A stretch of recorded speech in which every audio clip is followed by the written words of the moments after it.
what? Are you sure this line is clean? Yeah, of course I'm sure. I better go.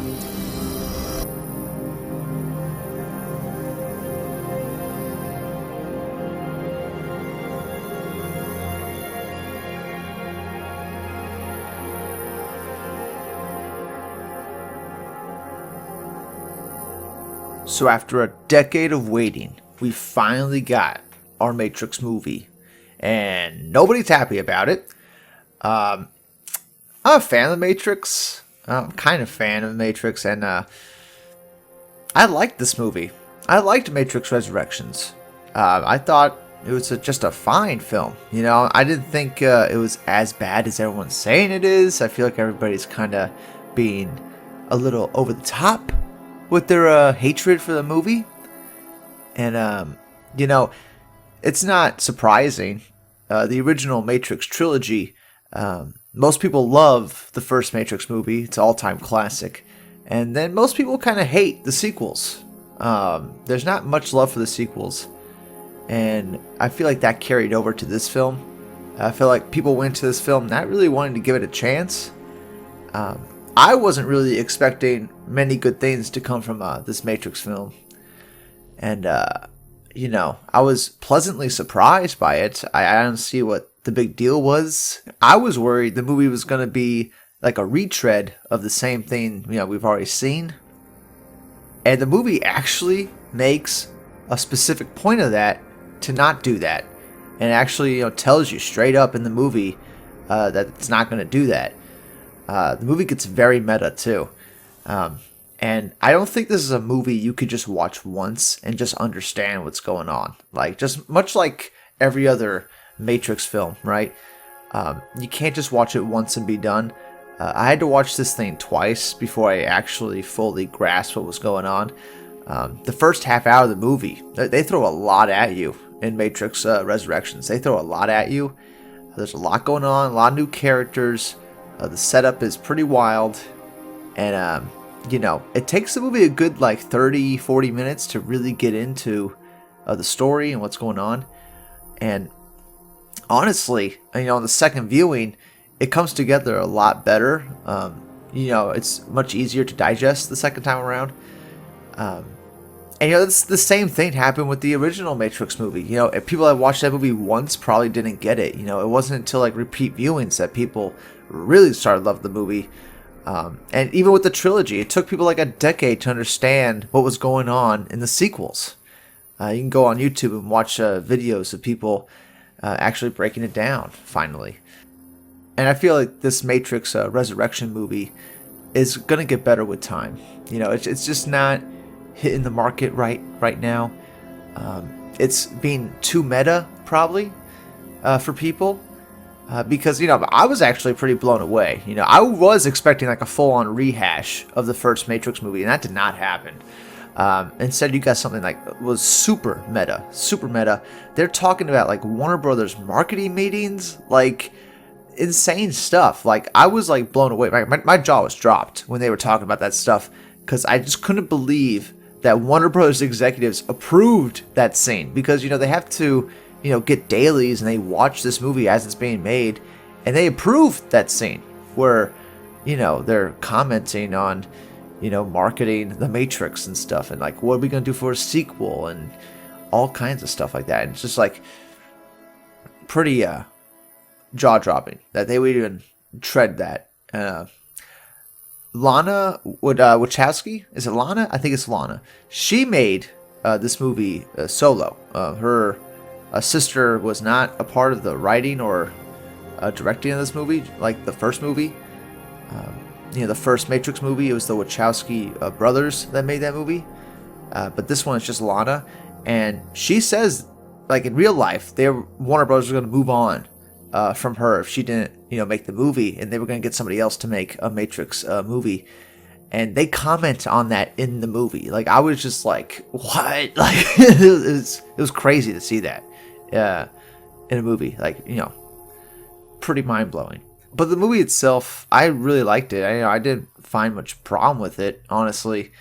I really liked the idea that the machines got a hold of Neo again.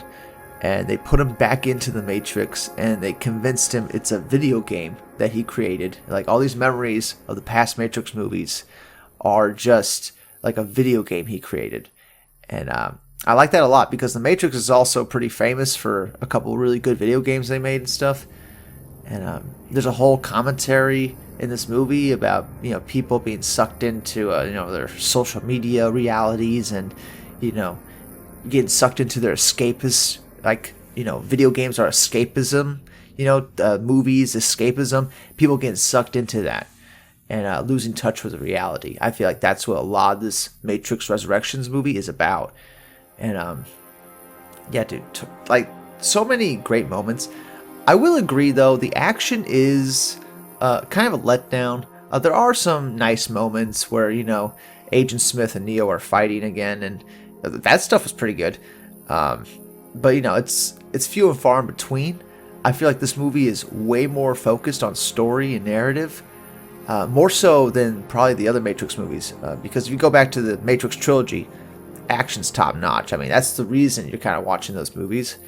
But yeah, I thought that was, you know, I thought the meta commentary was pretty good, you know, talking about, you know, different types of stories and how there's only so many stories. There's only 7 different archetypes for stories, you know, and how can you constantly be making something new and fresh if it's the same type of story all the time? Even the original Matrix movie, it was like revolutionary and groundbreaking and new, but it was still just a basic hero's journey type story.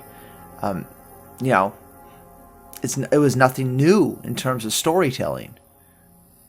And I don't think this movie is new in terms of storytelling, but I think Lana was trying to be as innovative as possible as far as the storytelling goes.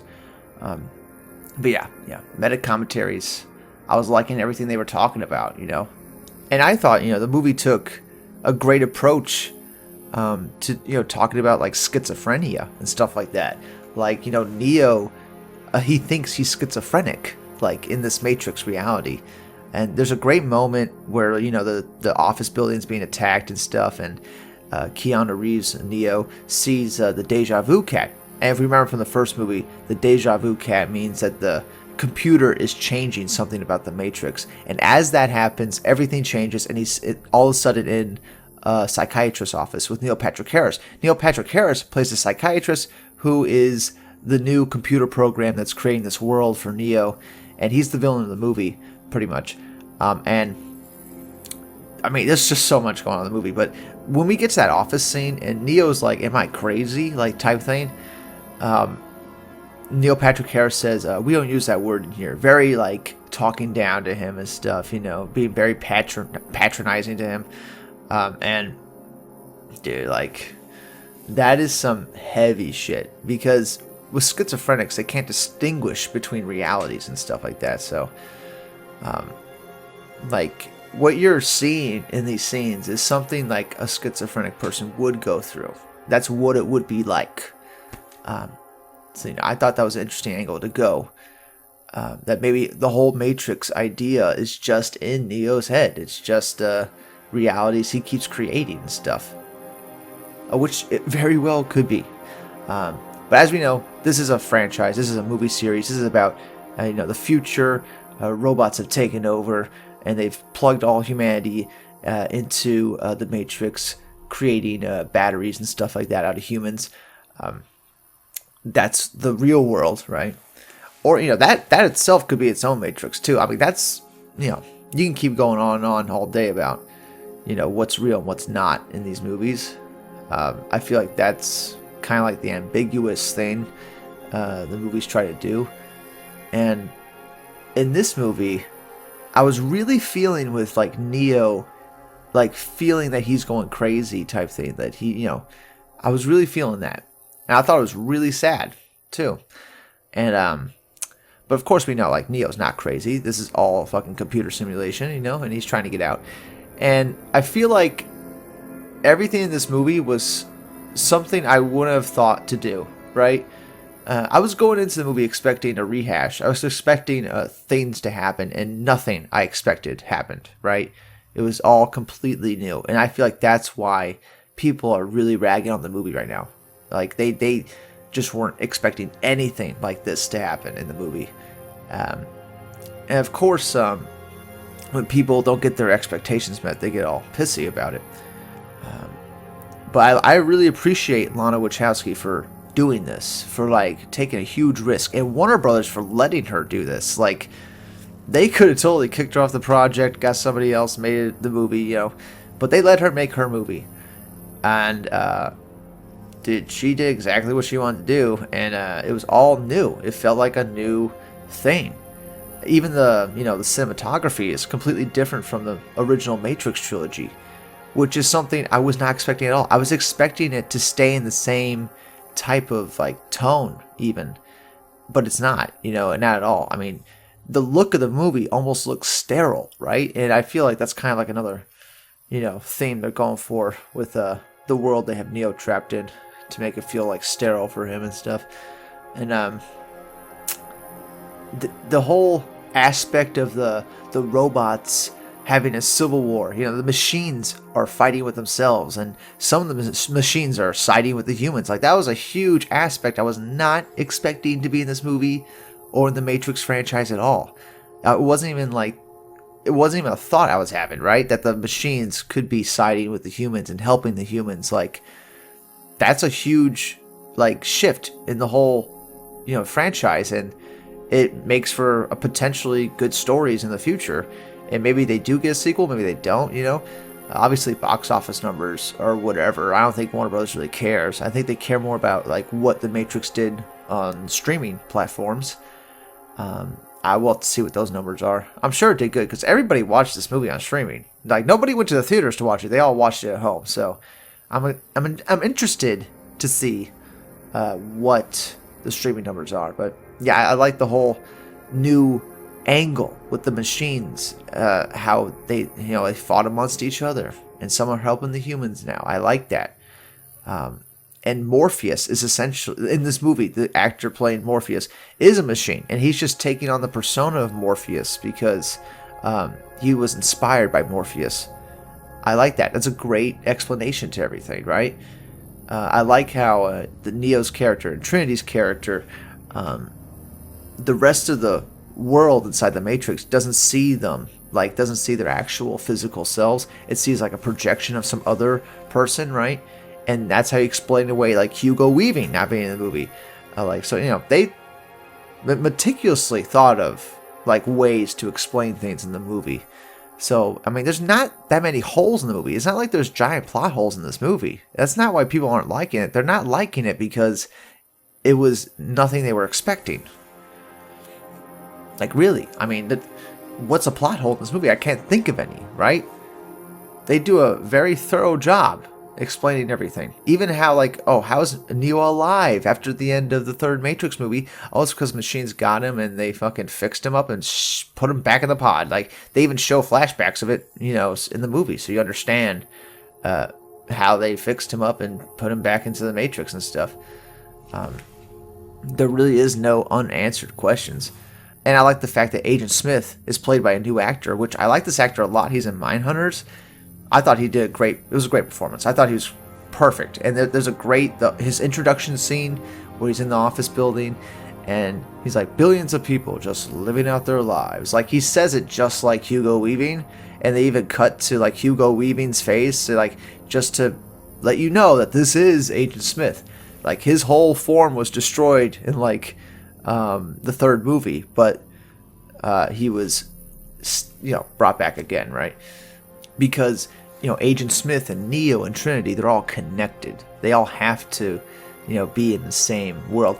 And since the machines are starting to help the humans and starting to side with the humans, Agent Smith actually forms an alliance with Neo near the end of the movie, and it makes it seem like Agent Smith is going to be helping Neo and Trinity, and they're going to form a new Trinity.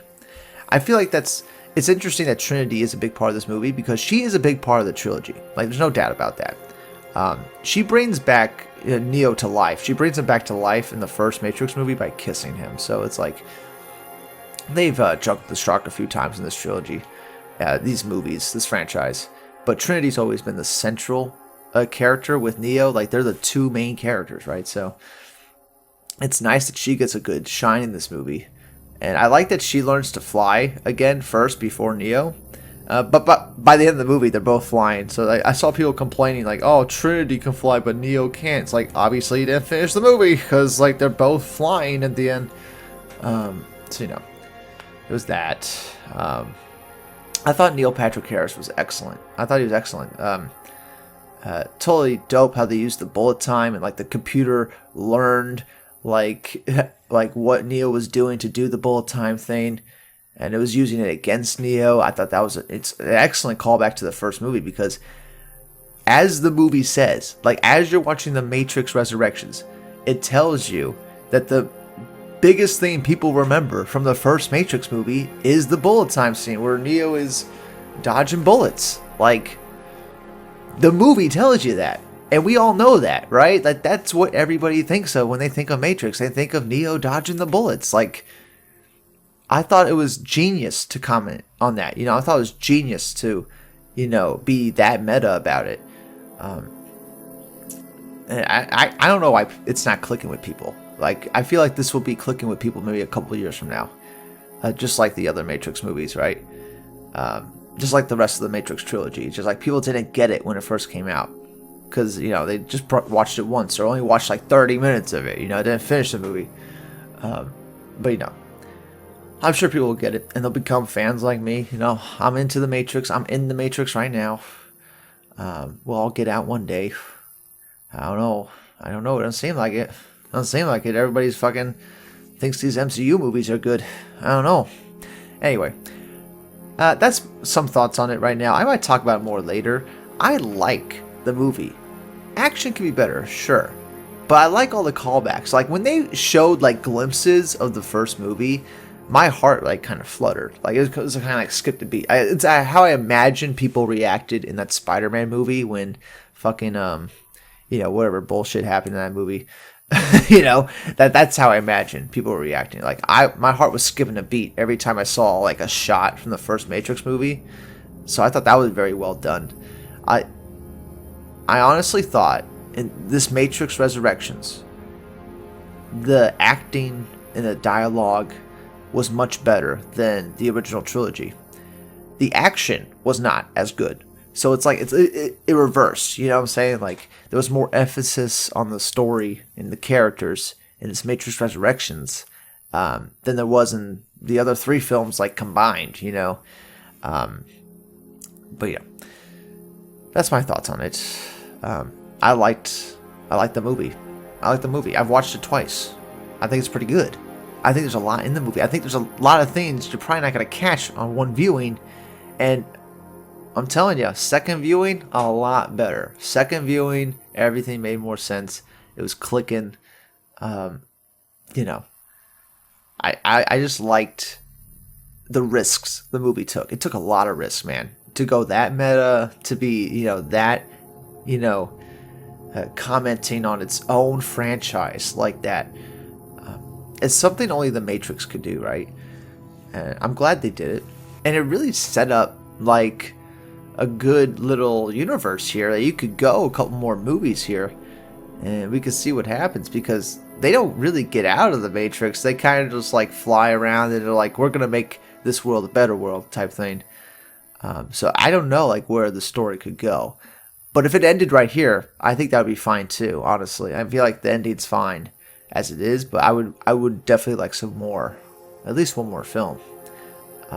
Who knows if that's gonna happen. I think Lana Wachowski is, you know, pretty great director. You know, I've liked most of their films. The Wachowski siblings, sisters now, used to be brothers, now they're sisters. I've liked most of their films. Like the whole Matrix trilogy, love it. You know, Speed Racer, love it. Like if you haven't seen Speed Racer, you're missing out. Like that movie's fucking dope. And Cloud Atlas. I personally think Cloud Atlas is like top 10 movies ever. Like, you know what I'm saying? Ever. It's up there. It's like really good. And then they did Jupiter Ascending. That one was a dud.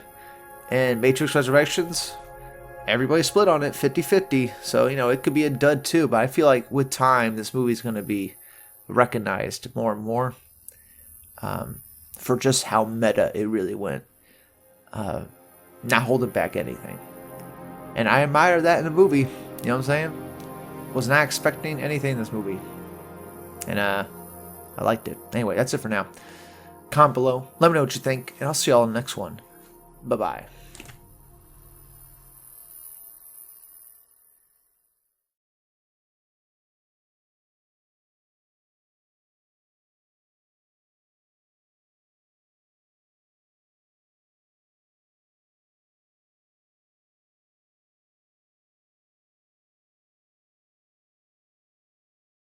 Not like this. Not like this.